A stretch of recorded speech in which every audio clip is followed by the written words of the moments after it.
오늘 들려드릴 이야기는요, 한 부부에 관한 겁니다. 아내의 단 하나의 믿음 때문에 모든 것이 무너져 내리고 있는 한 부부의 이야기, 남편을 믿지 못하는 여자입니다. 과연 무슨 일이 있었던 걸까요? 자, 이 모든 일의 시작은 아내의 이 한마디였습니다. 아니, 남편이 피곤해서 코를 고는 게 외도의 증거라니. 여러분, 이게 말이 된다고 생각하세요? 언뜻 듣기에는 정말 터무니없는 비난처럼 들리죠? 바로 이 지점이 오늘 이야기의 핵심입니다. 정말 남편이 아내 몰래 딴짓을 하고 있는 걸까요? 아니면 이 모든 게 아내의 눈에만 보이는 현실과는 전혀 다른 어떤 것일까요? 같이 한번 파헤쳐 보시죠.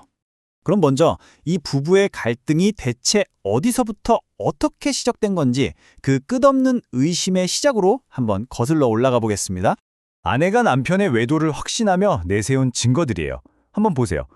퇴근하고 피곤해서 코 고는 거, 속옷에 묻은 정체불명의 누런 얼룩, 삭제된 통화 기록, 심지어 점집에 가서 들은 말까지 증거라고 합니다.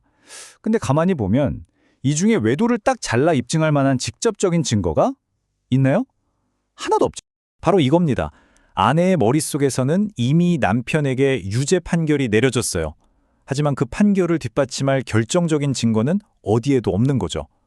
아내의 확신과 실제 현실 사이의 간격이 점점 더 벌어지고 있는 겁니다.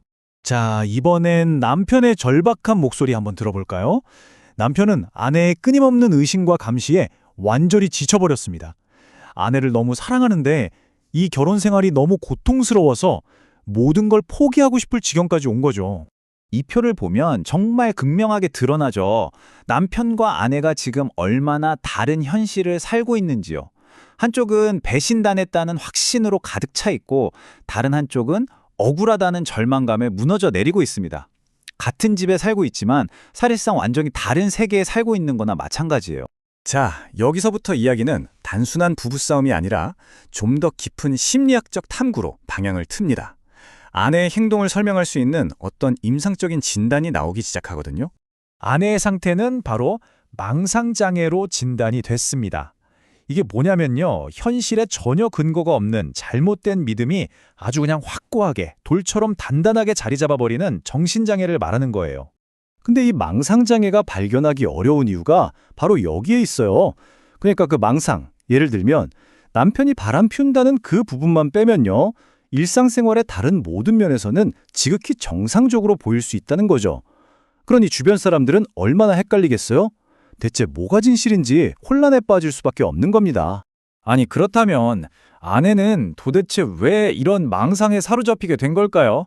이제 그 마음속 깊은 곳, 그 망상의 뿌리를 한번 추적해 보겠습니다. 아, 이 말 한마디에 정말 많은 것이 담겨 있죠. 아내의 마음 깊숙한 곳에 자리 잡고 있던 아주 극심한 불안감과 낮은 자존감이 고스란히 느껴지지 않으세요?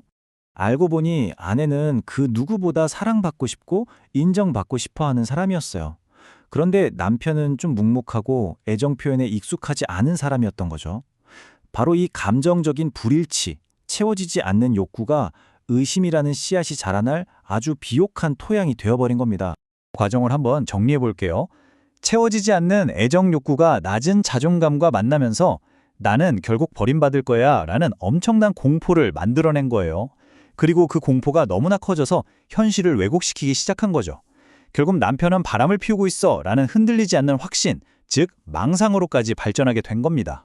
자, 그럼 이제 이 부부의 특정 사례에서 한 걸음 더 나아가서 이 병적인 질투라는 현상 자체에 대해서 좀 더 넓게 한번 살펴볼게요. 이런 증상을 셰익스피어의 비극 오델로의 주인공 이름을 따서 오델로 증후군이라고도 부릅니다.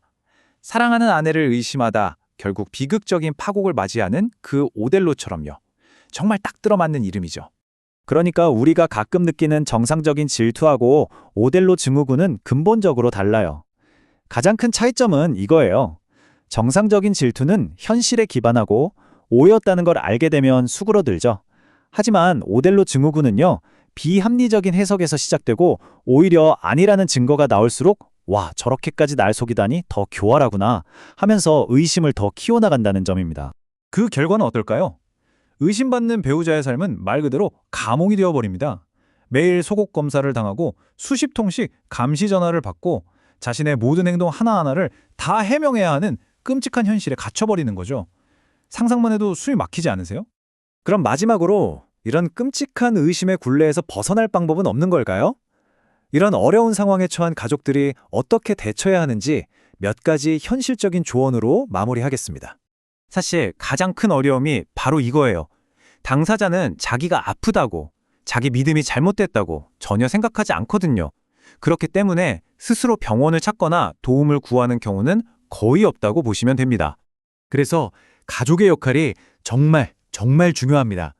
일단 망상 자체를 두고 그거 아니야 틀렸어 라고 논쟁하면 절대 안 돼요.